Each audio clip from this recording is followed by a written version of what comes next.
That which you do not hate, you will eventually tolerate. I think that identifies most people's lives. In other words, average becomes sort of like this slow asphyxiation. It's almost like an anesthetic. And that over time we become kind of immune and dulled to the average that we're becoming.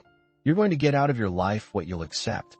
That's really difficult for people, I think, to understand is, look, what you think you're worth and what you're going to tolerate is absolutely what you're going to bring into your life and what the outward part of your life is going to look like.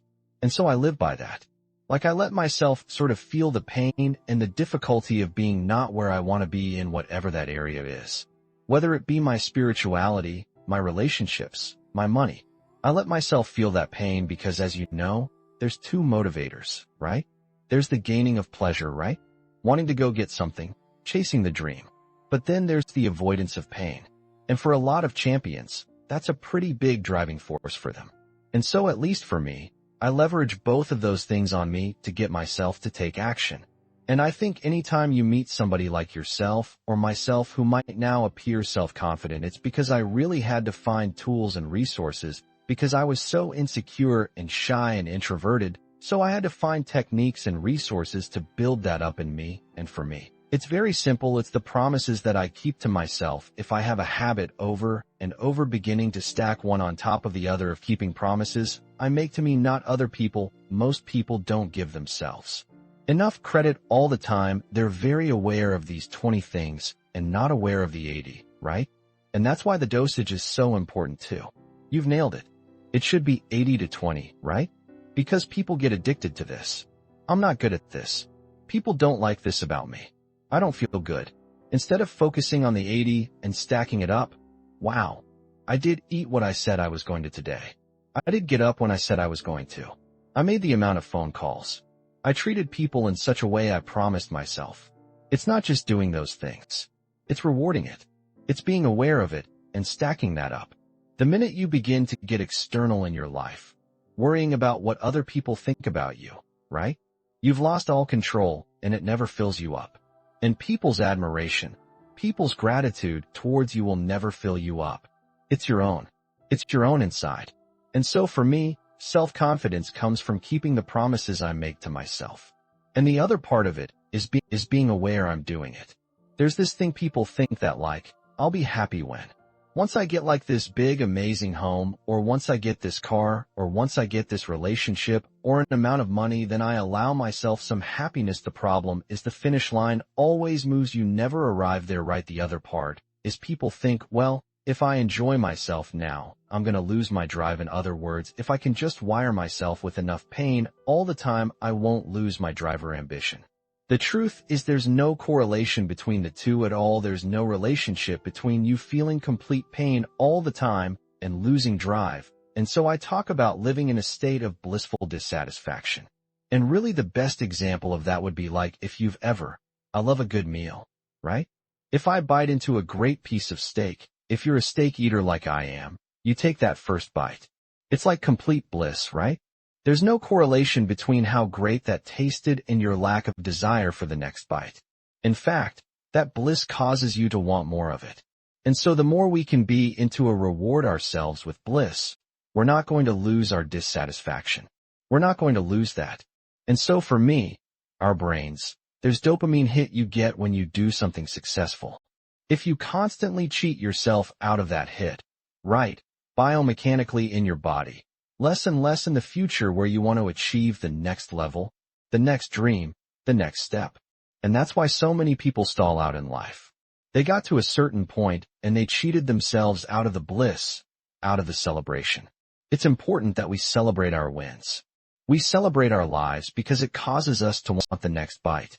It keeps us hungrier, not the reverse. And so for me, I want to live in a state of being grateful and blissful now, not waiting for some future place or date that may never arise. So that's what it means for me. I play these very strange games with myself. When I'm at the gym, when I'm working out, I always do one extra rep, one extra set, because it's a promise I kept to myself. And here's the biggest thing.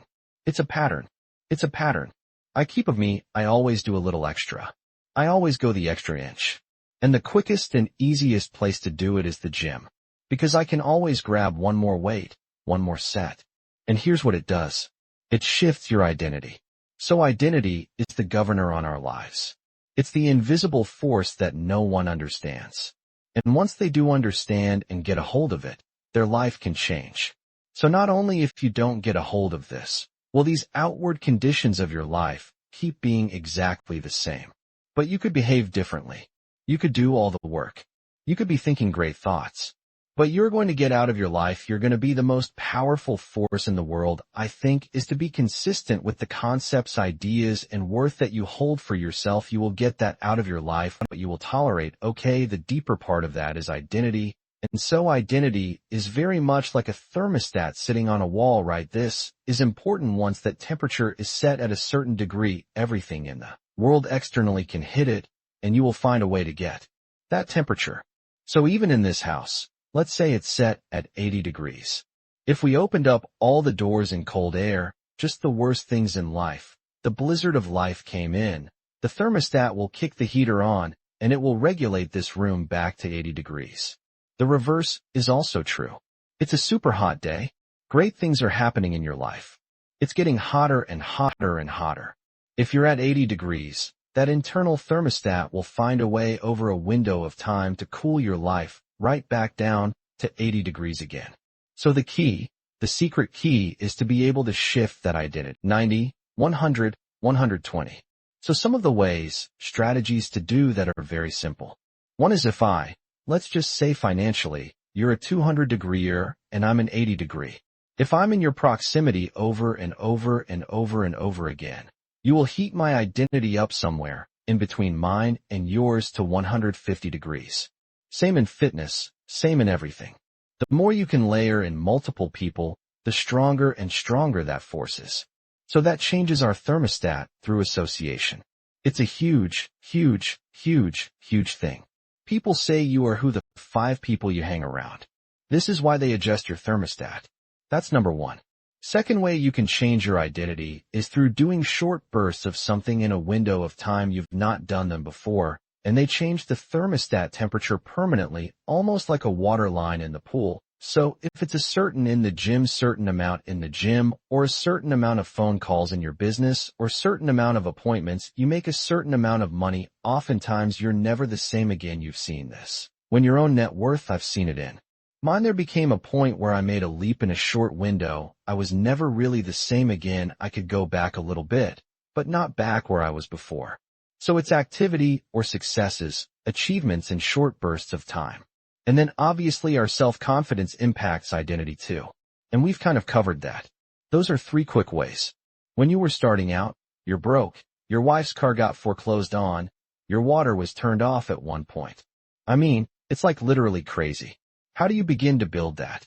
Like for real not in the abstract. But how did you begin to build your self-confidence when like you're teaching people how to do something that you haven't actually done in your life? If we really go back and we look at it, I had a couple good things happen for me. Or to me, one was at that time my wife did get frank with me. This is not who you are. This is not what you about. I don't recognize this person. This is who you are. And I had a other person to my benefit, pointing out to me the things that were great about me. And this is going to sound hokey, but I'm going to give you the big one. And this is why life gives you these great tests.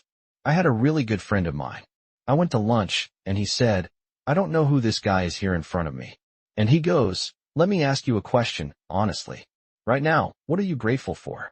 And at the lunch, I said, jack shit, nothing, brother. There's nothing good in my life right now. And I'm not exaggerating this to you when I tell you this. And this is a factual story. As I'm mouthing these words, 2 people walked in with an older man. Both of them clearly were fighting cancer. Somehow, both had lost their hair. One of the ladies had a bonnet on, and they were barely moving, and both walked by our table and gave me the most warm greeting, the warmest smile as a stranger. And he goes, that's pretty freaking pathetic. You can't find anything in your life to be grateful for right now. And on the drive home, I'm not kidding you, I started to stack gratitude.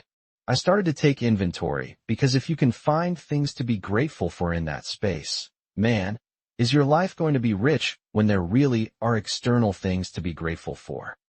So my first mechanism out of that space was honestly to stack the things I was grateful for.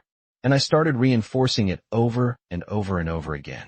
And what happens is, There's this reticular activating system in our brains, right?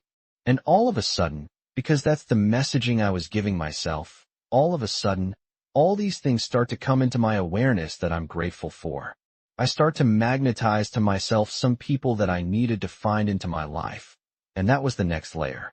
I started to see things to be grateful for, my health, my fitness, people who loved me.